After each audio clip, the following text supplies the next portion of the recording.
Ed is 100% correct. So that's pretty That's good. Tell my wife. Hey everybody, welcome back to another episode of Ask Ed. And I've got Ed Smith here ready to answer your questions. Hi Ed. Good morning. Good morning. It's a great day. Great day. A little cloudy. Yeah. Not so hot today. Yeah, it does feel good. Supposed to get a couple of rains in a couple of days. Maybe.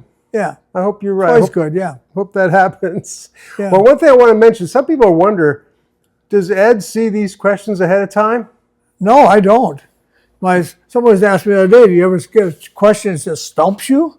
Yeah. I said, well, I'll just tell them I don't know anything about it. But yeah, if you don't know, if you I don't know know something about it, I'll definitely give my opinion. Yeah, that doesn't happen very often that you don't know. Yeah.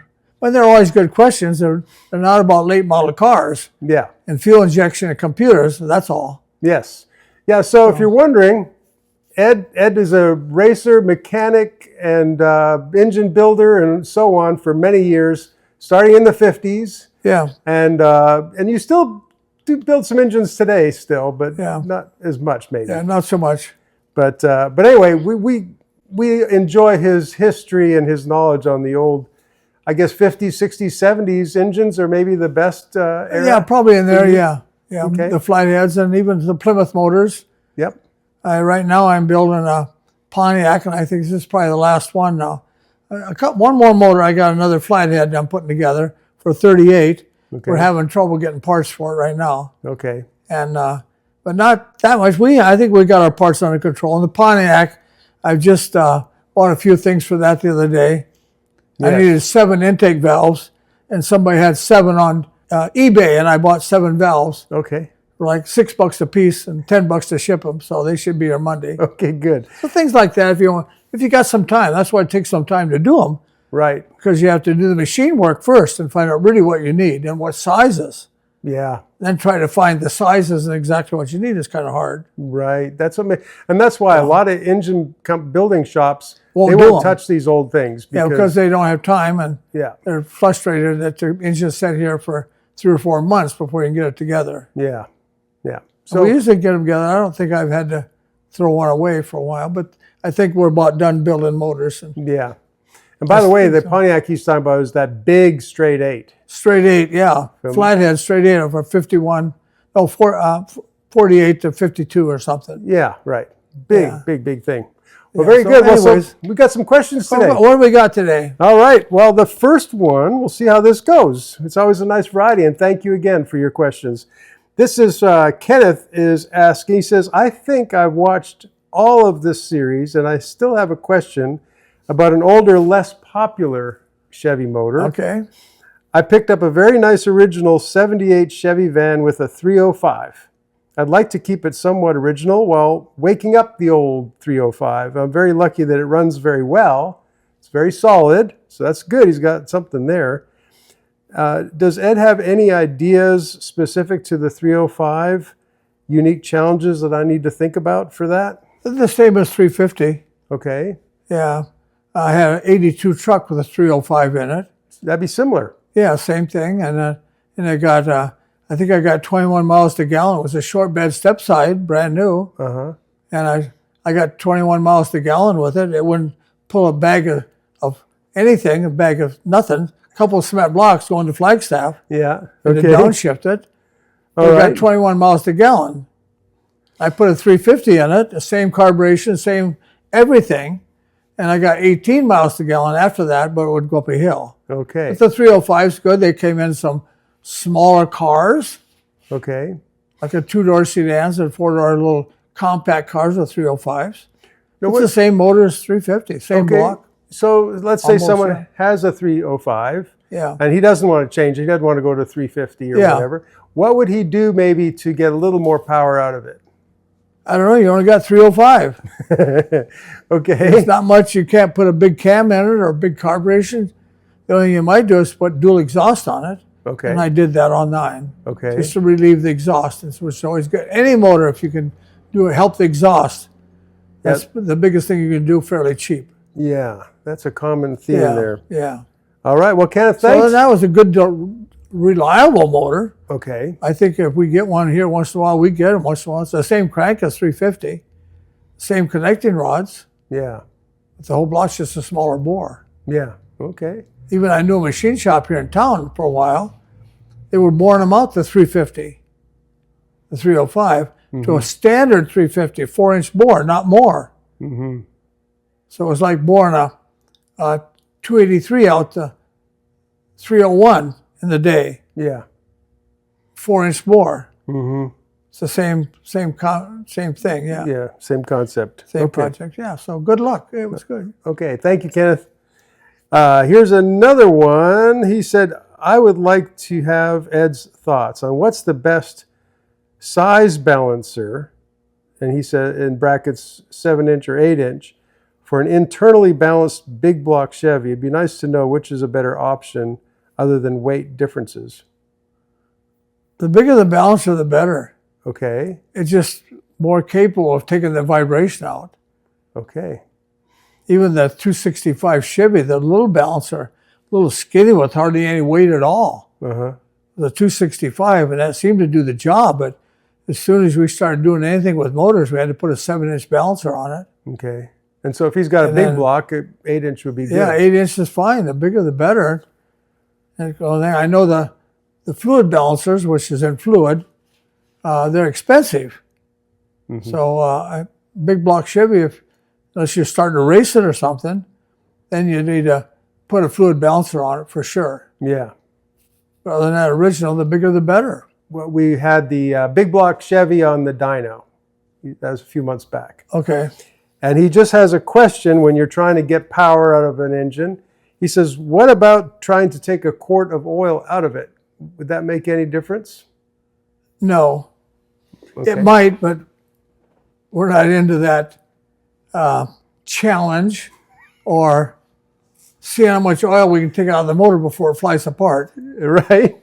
With many RPMs, most of that oil, you need more oil in it. Okay. And the more oil you have in it, the cooler the oil is. If you're circulating 5 quarts in a motor, RPMs, if you're circulating 8 quarts, it gets a chance to go in the oil pan and cool off. And you get hot oil in it, it's a good place to burn the motor up. Right. Because the oil and the temperature is in the connecting rod bearings and main bearings. That's where the oil temperature comes from. Right. It don't come from water. Right. So if there's let's say a quart, I'm just going off of his thinking. If there's maybe a couple quarts of oil, when it's really running. Yeah, you'll have any RPMs, you'll have 2 quarts up in the motor. Yeah. And the valve train and flying around up in the intake manifold, that area. Easily have a couple quarts out of the oil pan. Right. So so don't take a quart of oil out of it just to see if it'll go faster. Yeah. Okay. It's not recommended. It'll go faster until it doesn't go at all. Until it don't go at all, yeah. Yeah, that's not your game. Not good. No, okay. Whether you have bragging rights because it goes a little faster for a very short time. It's not worth it. Okay, I got it. Sean Bratton says, is it true that storing a crankshaft flat on a shelf causes it to bow? I've never heard of that. You haven't heard of that? No. Okay. We have a lot of crankshafts that we store stacked up on that way, stacked on end the same way. Yeah. It's a pretty good sized piece of steel to lay somewhere and bow. And yeah, especially, I mean, if you had something pushing down in the middle, that would be different. You wouldn't want to put it under a pallet of cement blocks and see what's going to bend. It probably will. Yeah, right. Well, not just the crank laying there. And camshafts the same way. Okay. If you lay them on a shelf, I've never seen one bow because we've had. Okay. Now, camshafts, where they're talking about bowing, I wouldn't worry about a crank bowing because you always want to check them anyways. Put them instead of V-blocks, put your dial indicator, find out what you got before you start working on it. That's just like going to the doctor, see how your blood pressure is. Yeah. Or make sure you're okay before you run a marathon. Yeah. The same with the camshaft. We find more camshaft bent. Is that right? Than we do crankshafts. And I think that's from shipping. Yeah. With forklifts and stuff and a whole pallet of camshafts and manufacturing. We don't know what they do, but we find quite a few of them that are bowed. Okay. And we straighten them. You straighten them first, and then you machine them or whatever. Yeah. Okay, now Breck says, he says, we dyno a turbo 400 and we get a 35 horsepower loss compared to the turbo 350. Now we're talking about loss running an automatic transmission, the two kinds. Yeah, sounds like it, yeah. Do you have an experience similar to that on horsepower loss on those, the bigger? I don't know, we never tested that. Okay. I've never tested it. I know from other people telling us that it takes a lot of horsepower to pull that 3-speed transmission. The same way with the C6. Yeah. It's almost the same transmission, the same size drums and planetaries. The same way, a little bit less on the 727 Dodge. It's a little bit less horsepower than I think the maximum, worst one is the Turbo 400 horsepower, it takes to turn it. Yeah. And the next one is the C6, and then a little bit less horsepower is the 727 Dodge transmission. Okay. So obviously he's noticed that. He says in his experience, 36 horsepower. Yeah. There you go. Okay, the next one is from Jag 61. Maybe, I wonder if he has a 61 Jag. Might be. Anyway, Jag says, I have a question I hope is valid. Years ago, and by the way, I have to say, there's no such thing as an invalid question. There are beginners in the hobby here as well as very experienced, super experienced people watching these. Don't feel bad if you're starting off and you don't know everything. Absolutely. Will help anybody. That's right. And I don't know very much. I just try to know enough to ask questions. If you got a crescent wrench and a screwdriver and a pair of pliers, you're set. Yeah, off you go. Yeah, you're ready to fix something. Yeah, that's and right. some duct tape. Don't forget the duct tape. The duct tape. You have that in your pocket. You're ready to go. You're a mechanic. Yeah. That's right. Okay, so going back to your question, years ago, a turbo hydromatic 400 in my dad's 36-foot motorhome. It just would not stay together. His race friends put in an Allison straight cut gear set, and I believe the pump was still stock. Would that increase or decrease the power demand to operate it? The 454 at 45,000 miles had a slight rod noise, and they bumped it up to put out 525 horsepower, and they claim that the Turbo Hydro 400 then was capable of 1,000 horsepower. We didn't have a single issue. So what do you think of that whole story? He's got 2 or 3 things in there Yeah. I don't understand. I do understand that we know that somewhere, it sounds like he had a Turbo 400 transmission, which takes some horsepower to turn it. It sounds like he put straight cut gears in it somehow. Yeah, or replaced. The planetary, probably. Yeah. The straight cut gears will run with less horsepower. Okay. Because the angle cut gears, you got 2 angles, and they're trying to push one another apart. Oh. And they're putting more thrust on the thrust bearings in it. And they're just thrust washers, they're not bearings. A whole bunch of thrust washers in this transmission. You start squeezing them together and they become tighter. It takes more turn to a horse to turn them. That makes sense. If he's got a straight cut gear, I never heard of that before, but if he puts straight gears on, there's no force back and forth in those shafts. Right. It's almost all the power is just going to transfer. That, but it's a lot noisier. Yeah. Straight cut gears are almost twice as noisy as the angle cut gears. That's why they're that way. Yeah. Right. Huh. But I never heard of that. But that's, if he wanted to do that, that'd be some kind of a choice. But I never seen a straight cut gears for a Turbo 400 tranny. Well, you know, he what said do you talk about the noise and rod noise, rod bearing noise in a 454 and a motorhome? Yeah. It sounds like a bunch of crazy race guys that are messing around with the a little tinkeritis there going on. And sometimes you get these tinkeritis guys and they got too much play in the piston slop. Okay. And piston slop, they'll have noise in an aluminum piston until it gets hot and swells up and the noise goes away. Oh, yeah. I hope you don't have a rod bearing noise and he thinks that's the piston noise. Right. Because usually some of the 454s with some compression, they'll have some piston noise. Okay. As soon as it warms up, it goes away. Okay. Especially when they're cold. Yeah. So in that, I don't know exactly what his questions are, but good luck. Yeah. Yeah. We don't ruin it.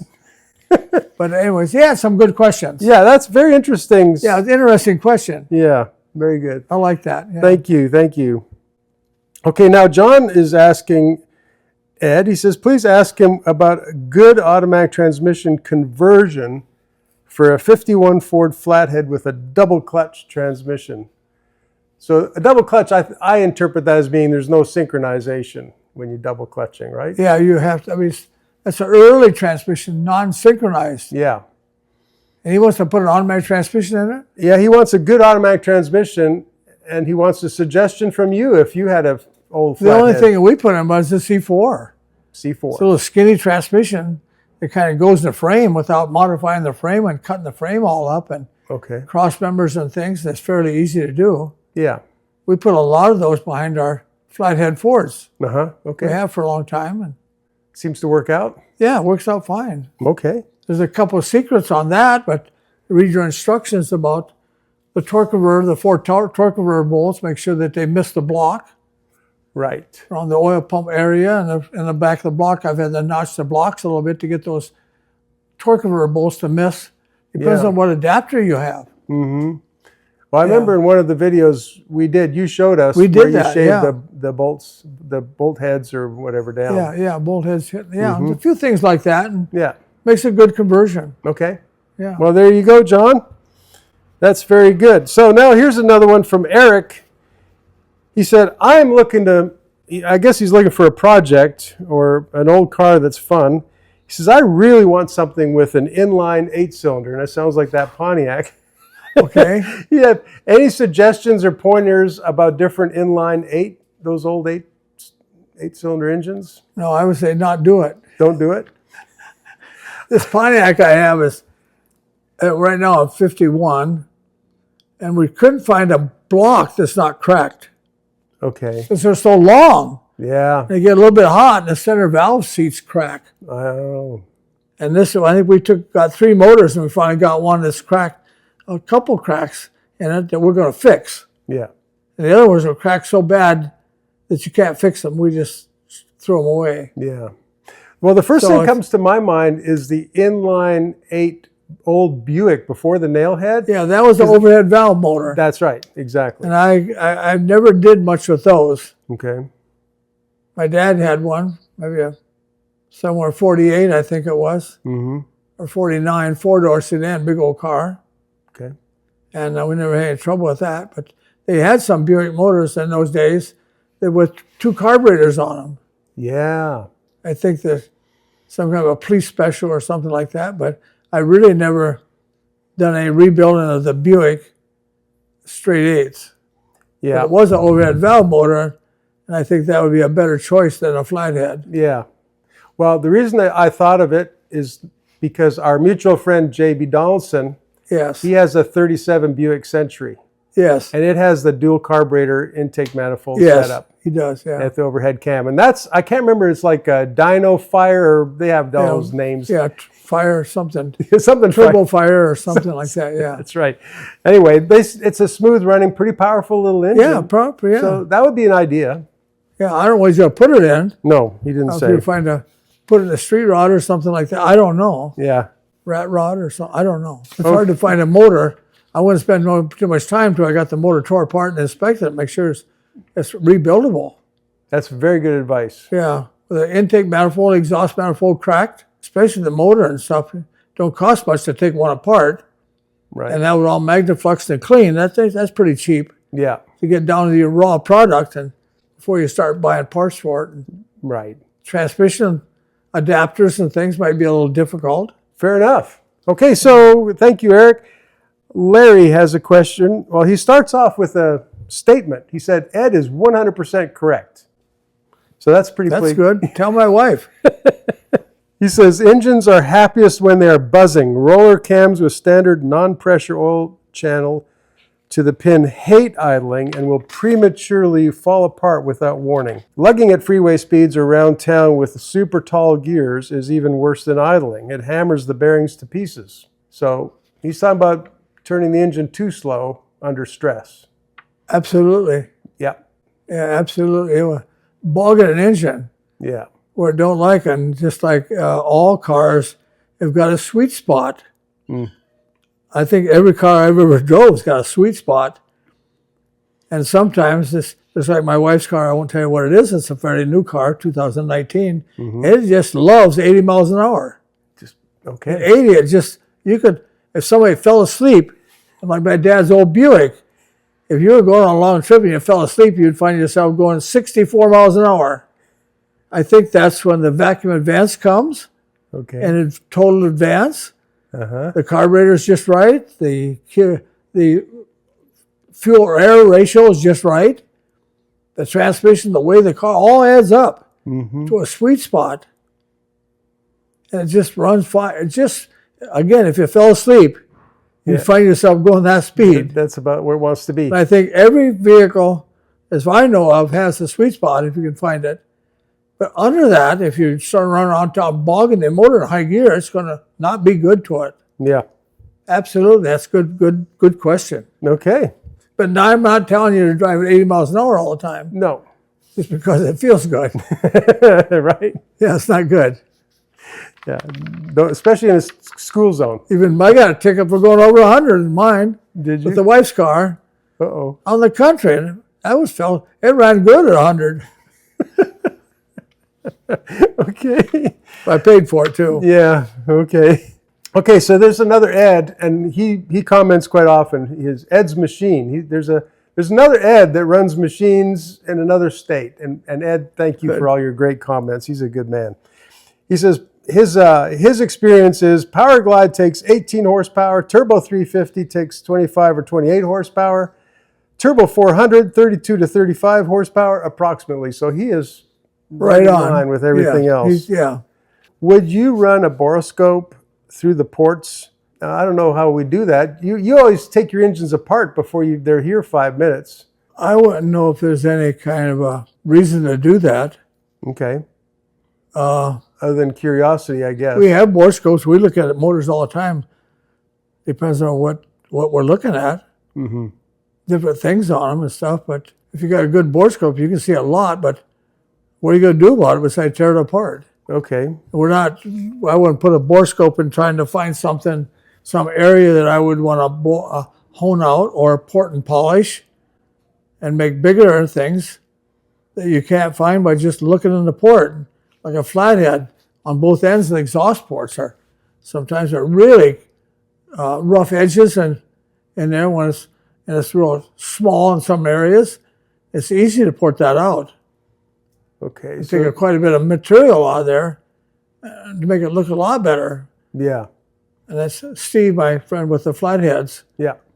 And he's done all that research and stuff, especially the guy from Albuquerque with the superchargers. Yeah. He's done all that work on a flathead. We know exactly what to look for. Right. But to look at it and start all over researching it with the Borescope is kind of wasteful time. It's a lot of work. Yeah. Unless you're looking for some particular thing you lost or something. Steve is asking, hello, Ed. I'm asking about the stroker engines. It seems like everybody on YouTube is buying the 383 stroker. Is that really the one to get? Yes. There you go. A guy called me the other day from north of Dallas, and he said that I could call me yesterday just for my opinion. And I get quite a few calls here at 5 Star Engine about just my opinion. And he said he's going to look for a car, and he has a convertible now that he whatever. But he'd just like to have a Camaro or a El Camino 70s in there, 16.8s, 9s. He just wants to drive it down the street. He don't want anything with RPMs, and I advise him not to buy the 302 because it's kind of a rough engine for different things and where the torque and RPMs comes out. But the 383 is one of those that the stroker is just easy to build. It's fairly cheap. And any kind of those cars, you get on the freeway, and it'll go up to 80, 85 miles an hour just easily. Yeah. Cruise down the street. He's not trying to race anybody. Yeah. He said he wasn't going to do that. Yeah. But just a nice driver to keep up with the traffic. Yeah. And I wouldn't try to keep up with the traffic with a 283 or a 327. Right. Well, as you've mentioned before, you've taught us here that the 383 is about torque, and we feel the torque. That's what we feel, isn't it? Yeah. That's what you feel. The power off the line and so on. Yeah, of course. And they move away from the stop sign just fine. Yeah. So really, it's a choice of what you're doing. Yeah. Even in a street rod or a light car, they're fun to drive. Yeah. There's no reason to put a 454, Yes. a big 454, and a nice 69 Camaro trying to drive it. You're not, unless you're going to go 150 miles an hour Yeah. or something, and he's not going to do that. I think this guy's age was 64. Okay. Just a nice age. Yeah. That's a lot good. of time to enjoy his car. Yeah. Yeah. That's right. So that was good question. So when you redid your 36 Ford, Yeah. what kind of engine did you choose? Put a 383 in it. It is a 383. Yeah, sure. Okay. A little bit of a camshaft because it's a light car. Mm-hmm. And 700R transmission and disc brakes all the way around on it. And Yeah. a little bigger camshaft, but it runs fine. Starts easily. It starts. Yeah. Idles fine. Idles fine at a stop sign. Yep. And yeah, So that's good. even spins the wheels a little bit in second gear. Yeah. There you go. Yeah, squeak the tires in second gear Yeah. with the automatic. Yeah. I experienced that. Thank you for that. you did, yeah. That was fun. And it wasn't going very fast either. No, that's right. That's good. Yeah, that we can get off on a really. We just finished the truck over here, early Chevy truck, and the mechanics that messed with it, and a 700R transmission. I think it may be a 60, maybe 71 Okay. short bed truck, and we put a 383 motors with serpentine belts and that whole kit on front. Yeah, that's nice. That was kind of a little bit of a problem, picking and choosing, because the power steering pump that came with the kit, the serpentine belt, hit the frame. Oh. Up there, the frame horn just notched it a little bit, maybe a half an inch, and a few things like that to get it in there. Mm-hmm. And we got done with it. Me and my nephew, we took it down the street and done a little tweaking on the timing and a little bit on the kickdown shaft, adjustment on the kickdown, Uh-huh. throttle pressure on the thing, and we got done. It ran so sweet, Really? really a nice car. It shifted like the miles per hour that I want. I like it, Yeah. Well, and it's just a sweet running truck. yeah, there's it was in the background of a few shots on some earlier videos. Yeah, I think you it was did. probably. Yeah. There are a few people that commented, said, boy, I'd like to have that square body right there. Yeah. That's good. Okay, very good.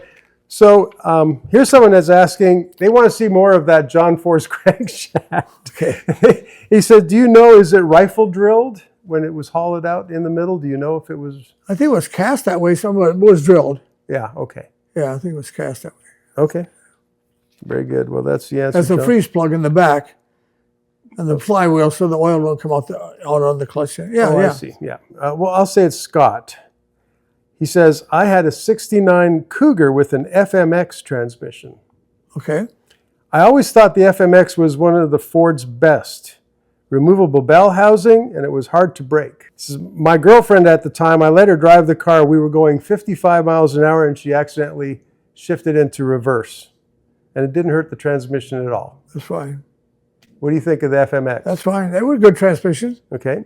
They were simple to rebuild, and that was one of those transmissions. I rebuilt many of them a long time ago, and basically there wasn't too much of a shift kit you could do for them. Okay. They shifted good, and they were sturdy. I think Ford put them in everything. Yeah, and all models and trucks and all kinds of things had that FMX transmission in it. Okay. Were they related at all to the C4, C6? No. They're no. completely different. A little bit of a C4, a little bit. It was just C4 is a smaller transmission, narrow, little skinny thing with the smaller clutch packs and stuff. Yeah. But they had that transmission had some small, but it had lots of clutches in it too. Okay. And at the time, they were actually metal face clutches, like brass faced instead of fiber faced on the clutch disc. Oh, really? Okay. So I think they took a lot more beating before they wear out or wore the clutch material off the disc. And I remember I was trying to think what was some of the things on them. You could take one apart that had a lot of miles on it, was hardly wore out at all. Yeah, I'd never seen anything really wrong with them. where there were any kind of fault with them. Yeah. So they were good, huh? At this point, we're going to call that a day. There's more questions. We can't get them all in every day, Good. but thank you, Ed, for taking the time. Okay, good. It's fun hanging out with you, and thank you for showing me around some of your other things. Yeah. It's very good. And we will thank you for watching, and we will come back again with another episode real soon. So thanks for joining us. Okay, thanks. Enjoy it. Yes, we're going to enjoy. Thanks for being a part of BarryTsGarage. And if you want some Ed Smith memorabilia, some hats and shirts and all, it's just edsmithspeed.shop. Head over there and have a look.